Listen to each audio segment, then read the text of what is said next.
day to day. Kaya sulit-sulitin na natin ang ating holiday.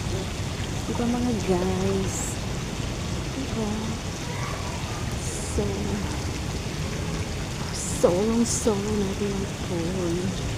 Wala tayong kasama kasi mas maganda malito ng walang kasama talaga. Diba?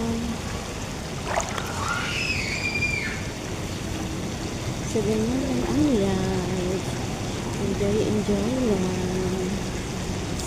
Huwag natin isipin ang problema at saka yung mga toxic na tao. Huwag natin sila